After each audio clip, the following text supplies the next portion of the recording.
అందరికీ నమస్కారాలండి. ఈరోజు నేను మున్సిపల్ శాఖ మంత్రిగా పదవి బాధ్యతలు తీసుకొని సీట్లో కూర్చోవడం జరిగింది. అయితే ఈ యొక్క మున్సిపల్ శాఖలో అతి ముఖ్యమైనది అమరావతి రాజధాని డెవలప్మెంటు, క్యాపిటల్ సిటీ.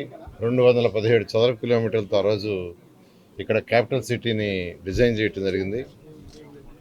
దానికి సంబంధించి 48,000 కోట్ల రూపాయలతో టెండర్లు పిలవటం,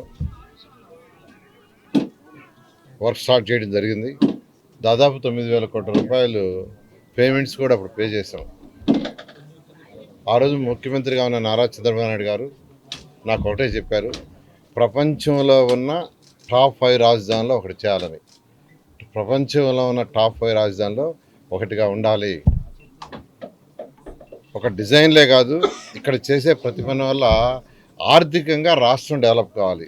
ఇక్కడ ఏ యాక్టివిటీ చేసినా దానివల్ల రాష్ట్రంలో ఉన్న పాత జిల్లాలు 13 జిల్లాల్లో ఆర్థికంగా పెరగాలి. బిల్డింగ్లే కాదు, అలా యాక్చువల్గా డిజైన్ చేసాం. దానికి సింగపూర్ గవర్నమెంట్ వాళ్ళ సపోర్ట్ తీసుకున్నాం. నార్మన్ ఫాస్టర్ అండ్ పార్ట్నర్స్ వాళ్ళకి డిజైన్ ఇచ్చి ఫైనల్గా వాళ్ళ దగ్గర డిజైన్ చేయించాం. తర్వాత రోడ్లు, డ్రైన్స్, డ్రింకింగ్ వాటరు, ఈ ప్రాజెక్టులన్నీ టెండర్లు ఇచ్చాం. అన్నీ ఆల్మోస్ట్ ఆల్. వాటిలో మెజారిటీ పార్ట్ కూడా కవర్ అయింది. అయితే అధికారుల కోసంగా హౌసెస్ షీర్వాల్ టెక్నాలజీలో దాదాపు 90% అయిపోయినాయి. మంత్రులకు కావచ్చు, సెక్రటరీలకు కావచ్చు, రకరకాల గ్రేడ్ అధికారులకు కావచ్చు చేసాం. అదేవిధంగా ఇవన్నీ చేయటానికి రైతులు, ఈరోజు నేను చెప్తున్నాను, రైతులు ఇక్కడ నా వెనకాల ఉన్నారు. 2015 జనవరి 1 ల్యాండ్ పుల్లింగ్ నోటిఫికేషన్ ఇస్తే 2015 ఫిబ్రవరి 28 అర్ధరాత్రికి 34,000 ఎకరాలని ఒక చిన్న లిటికేషన్లో కూడా లేకుండా రాజధాని కట్టడానికి రైతులు ఇచ్చారు. అది మా ముఖ్యమంత్రి గారి మీద నమ్మకంతో ఇక్కడ ఒక మంచి క్యాపిటల్ డెవలప్ చేస్తాం అనే ఉద్దేశం తెచ్చారు. రాష్ట్ర రాజధానికి ఇచ్చారు. అట్లాంటి రాష్ట్ర రాజధాని యాక్చువల్గా గత ప్రభుత్వం పూర్తిగా నిర్విరామం చేసి 3 రాజధానులు అంటూ మూడు ముక్కలాట ఆడి పూర్తిగా నాశనం చేశారు.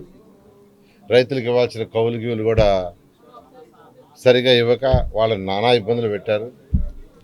ఏదేమైనప్పటికీ ప్రజలు ఈ అరాచక పాలన చూసి విసిగిపోయి ఈరోజు ఎన్డీఏ కూటమికి 164 సీట్లు ఇచ్చారు. ముఖ్యమంత్రి గారు ఒకటే చెప్పారు, మళ్ళీ ఈ శాఖ నాకు ఇచ్చి, గతంలో ఈ శాఖ నిర్వహించావు, నీకు అనుభవం ఉంది, ఆ అనుభవంతో దీన్ని ప్రపంచంలో టాప్ 5 రాజధానిలో ఒకటి చేయాలా, ఇక్కడ కట్టే రాజధాని వల్ల రాష్ట్రంలోని 13 జిల్లాల యొక్క ఆర్థిక స్థితి పెరగాలి అని ఇచ్చారు. ఖచ్చితంగా నేను యాక్చువల్గా మంత్రిగా స్వీకరించినప్పటి నుంచి నేను స్టడీ చేస్తూ ఉన్నాను. గత అనుభవం 2014 నుంచి 19 దాకా నేను చేసిన స్టడీ అంటే అప్పుడు యాక్చువల్గా అమరావతి రాజధాని కట్టడానికి అనేక దేశ విదేశాలు తిరిగా. ఒక దేశం కాదు, China, Japan, Russia, Singapore, Malaysia, Ashgabat, Asthana, ఇట్లా అనేక దేశ విదేశాలు తిరిగి యాక్చువల్గా దీన్ని డిజైన్ చేయడం జరిగింది. ఆ అనుభవంతో అధికారులతో అప్పుడు కూర్చొని డిస్కస్ చేసినప్పుడు కాంట్రాక్టర్లు, చిన్న కాంట్రాక్టులు కాదు, వాళ్ళంతా ఎల్ఎన్టీ, షాపుంజీ, మెగా, ఎన్సీసీ ఇలాంటి పెద్ద పెద్ద కాంట్రాక్టులు, వాళ్ళందరితో కూడా అప్పుడు డిస్కస్ చేశాను. ఇప్పుడు యాక్చువల్గా అధికారులతో డిస్కస్ చేసి నా అనుభవంతో ఖచ్చితంగా ఈ అమరావతి రాజధానిని 2.5 సంవత్సరంలో పూర్తి చేయగలని ప్రస్తుతానికి అనుకుంటున్నాను. అయితే ఇవాళ నుంచి అధికారులతో కూర్చొని ఒక 10-15 రోజుల్లో ఒక క్లారిటీ తెచ్చుకొని ఆ క్లారిటీనే ప్రజలకు కూడా టైం బౌండ్, ఎప్పుడు లోపల చేస్తాం, ఎలా చేస్తాం, ఏది రోడ్లు ఎప్పుడు పూర్తవుతాయి, వాటర్ లైన్స్ ఎప్పుడు పూర్తవుతాయి, బిల్డింగ్లు ఎప్పుడు పూర్తవుతాయి, సెక్రటరియట్ బిల్డింగ్స్ ఎప్పుడు పూర్తవుతాయి, ఇవన్నీ కూడా ఒక టైం బౌండ్ ఖచ్చితంగా రైతు సోదరులందరికీ ఎవరైతే ఆ రోజు త్యాగం చేశారో 34,000 ఎకరాల ల్యాండ్ని, ఆ రైతులందరికీ ఆ టైం బౌండ్ ఇచ్చి ఆ టైం బౌండ్ ప్రకారం చేయడం జరుగుతుంది. Thank you. Same master plan ఏమీ మార్చాల్సిన అవసరం లేదు, ఎందుకంటే అది చాలా డీటెయిల్డ్గా స్టడీ చేసి చేసింది, అవసరం లేదు. గత ప్రభుత్వంలో 1,00,000 కోట్ల రూపాయల వ్యయం చేయలేక మేము 3 రాజధానులు చేయాల్సి వచ్చింది జగన్మోహన్ రెడ్డి గారు చెప్పారు. ఇప్పుడు 1,00,000 కోట్ల వ్యయం అవుతుందా అండి ఎస్టిమేటెడ్? అంటే అక్కడ ఫేజ్ 1 ఫేజ్ 2 అండి. ఫేజ్ 1లో అది 48,000 కోట్ల రూపాయలు. ఫేజ్ 2 అంటే మెట్రో అవన్నీ, అంటే ఫ్యూచర్లో మెట్రో కావచ్చు, ఇటువంటివన్నీ చేయడానికి టోటల్గా 1,00,000 కోట్లని యాక్చువల్గా ఎస్టిమేషన్ వేసాం. Phase 1 phase 2 phase 3. మనం ఫస్ట్ ఫేజ్ 1 చేస్తే సిటీ మొత్తం అయిపోతుంది. తర్వాత ఇంకా మెట్రో లైన్స్, ఎయిర్పోర్ట్ నుంచి ఇక్కడికి మెట్రో వేయటం, వాటికి యాక్చువల్గా అయ్యే అమౌంట్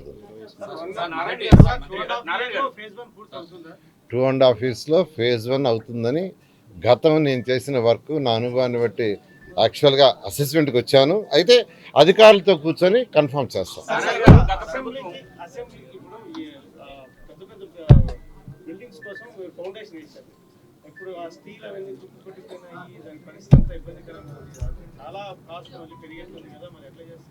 అందుకేనండి అధికారులతో కూర్చొని టెక్నికల్గా ఎటువంటి ఇబ్బంది లేకుండా, టెక్నికల్గా అంటే it is a technical issue. Technical ఇష్యూస్ని అధికారులతో సిఈలు, ఎస్సీలు, డిఈలు వాళ్ళతో కూర్చోవాలా, వాళ్ళతో డిస్కస్ చేయాలా, దాని ప్రకారం ముందు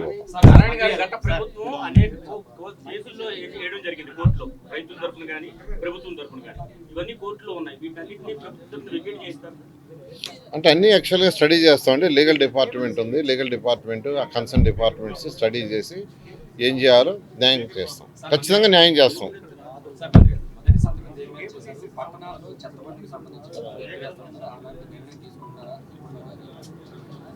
ఇప్పుడే ఛార్జ్ తీసుకున్నాను. నిన్న నెల్లూరులో కొన్ని అన్నా క్యాంటీన్స్ కూడా విజిట్ చేశాను. ఇప్పుడు అన్నా క్యాంటీన్ రివ్యూ ఉంది, ఇది అయిన తర్వాత ఎందుకంటే మా ముఖ్యమంత్రి గారు అన్నా క్యాంటీన్స్ దాని మీద సంతకం చేశారు, మొదటి 5 సంతకాలు ఒకటి. అందువల్ల ఇమీడియట్గా దాన్ని స్టార్ట్ చేయాలనే ఉద్దేశంతో అధికారులకి ఆదేశించాను. వాళ్ళని రమ్మన్న రివ్యూ చేస్తున్నాను.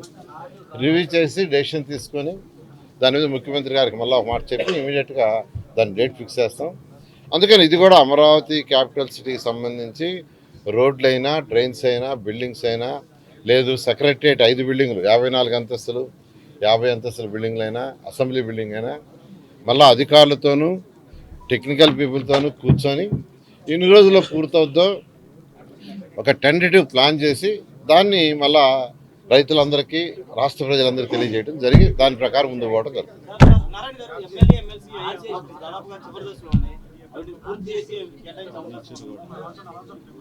ఇప్పుడు మినిస్టర్స్ క్వార్టర్స్, ఎమ్మెల్యే, ఎమ్మెల్సీ దాదాపు అయిపోయినాయి. అయితే అక్కడ ఏంటంటే మెయిన్ ఏంటంటే ఇన్ఫ్రాస్ట్రక్చర్, రోడ్లు, డ్రైన్స్, డ్రింకింగ్ వాటరు, తర్వాత వేస్ట్ ఎనర్జీ అంటే వేస్ట్ క్లీనింగ్, వీటికి సంబంధించిన సిస్టమ్ అంతా చేయాలి. డ్రైనేజ్ సిస్టమ్ అంటే సివరేజ్ సిస్టమ్, దానికి ఎంత టైం పడుతుందో అధికారులతో కూర్చొని డిస్కస్ చేసి దాని ప్రకారం యాక్చువల్గా ముందే ప్రజలకు వివరిస్తాం. ప్రతిదీ ట్రాన్స్పరెంట్గా ఒక టెంటేటివ్ డేట్ పెట్టుకొని ఆ టెంటేటివ్ డేట్ ప్రకారం ముందుకు పోతుంది.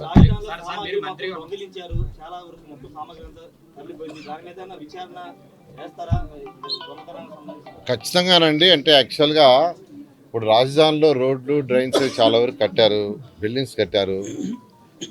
దాంట్లో ఎంత డ్యామేజ్ జరిగిందో చూడాలా, ఆ డ్యామేజ్ ఎవరు చేశారో చూడాలా. దీని అందరికీ ఒక యాక్చువల్గా అధికారులతో కూర్చొని డిస్కస్ చేసి దానికి ఒక యాక్షన్ ప్లాన్ చేసి, ఎందుకంటే ఇప్పుడు వెంటనే వర్క్ చేయాలన్నా జరిగిన డ్యామేజ్ ఇప్పుడు ఆల్రెడీ చేసిన కాంట్రాక్ట్ ఏమంటానంటే నేను కంప్లీట్ చేశానండి, మీకు హ్యాండ్ ఓవర్ చేశాను అంటాడు. అక్కడేమో అది ఉండదు. మళ్ళా దాన్ని రెండోసారి పిలిస్తే 2 సార్లు వీళ్ళు కావాలని చేశారని మళ్ళా ఉంటారు రెడీగా నెత్తిన మట్టేయటానికి. అందువల్ల ఈసారి జాగ్రత్తగా అవన్నీ స్టడీ చేసి ఏమేం డ్యామేజ్ అయినాయో అవన్నీ వీడియో చేసి రికార్డ్ చేసి దానికి ఒక కమిటీ వేసి అన్నీ చేసి దాన్ని ముందుకు పోవడం. సిఆర్డీ ఏంటి? సిఆర్డీ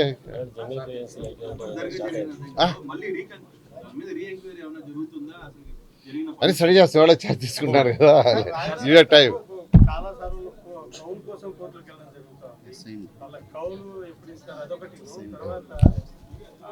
ఇక్కడ పనిచేసేటువంటి ఈ హౌస్ కీపింగ్ వాళ్ళకు ఇక్కడ ఉద్యోగాలు ఇచ్చినామని చెప్పేసి వాళ్ళకి ఇచ్చేటువంటి పెన్షన్ ఏదో ఉంటుంది కదా, అది కూడా బంద్ చేశారు లాస్ట్ గవర్నమెంట్. ఆ విషయంగా ఏమైనా నిర్ణయం తీసుకున్నారు? మీరు జస్ట్ టైం ఇవ్వండి, అన్ని స్టడీ చేస్తాం, స్టడీ చేసి ముందుకు పోతాం, అన్నీ పోతాం. చిన్న క్లారిటీ, 2.5 ఏళ్ళు అన్నారు కదా, సీడ్ యాక్సెస్ సీడ్ క్యాపిటల్లో ఉన్నటువంటి అంతా కూడా పూర్తి చేస్తారా ఏంటి? 2.5 ఏళ్ళలో టార్గెట్ చేస్తారు, ఏమేమి చేయబోతున్నారు? ఈ 2.5 సంవత్సరంలో అంటే ఈ గత అనుభవం అంటే 2014 నుంచి 19 దాకా నేను చేసిన అనుభవాన్ని బట్టి దాన్ని బట్టి యాక్చువల్గా ఒక estimation, it is rough estimation. Amaravati రాజధానిలో 217 చదరపు కిలోమీటర్లు, ఇందులో దాదాపు 3600 కిలోమీటర్ల రోడ్డు డిజైన్ చేసింది. 3600 కిలోమీటర్లు, పెద్ద రోడ్లు కావచ్చు, చిన్న రోడ్లు కావచ్చు, కాలనీలో రోడ్డు కావచ్చు. ఆ రోడ్లు కానీ వాటికి సంబంధించిన మౌలిక సదుపాయాలు, అంటే రోడ్డు అంటే ఉత్తర రోడ్డు వేయటం కాదు, దానికి డ్రింకింగ్ వాటర్ కానీ, అండర్ గ్రౌండ్ సివరేజ్ లైన్స్ కానీ, ఎలక్ట్రికల్ లైన్స్ కానీ, ఇవన్నీ అయితేనే అది అవుతుంది. అవి కానీ అధికారులు కట్టే బిల్డింగ్స్ కానీ, లేదు సెక్రటరియట్ కోసం కట్టబోయే 5 బిల్డింగ్స్ కానీ, అసెంబ్లీ, ఇవి మెయిన్. అసెంబ్లీ, సెక్రటరియట్ కట్టబోయే 5 బిల్డింగ్స్, అధికారులకి నివాసాలు, ఈ పార్ట్ వరకు ఒక 2.5 yearsలో కంప్లీట్ చేయొచ్చు అనే ఆలోచనలో ఉన్నాను ఎస్టిమేషన్. బట్ అధికారులతో కూర్చొని క్లారిటీ తీసుకొని ప్రజలకు వివరించడం జరుగుతుంది.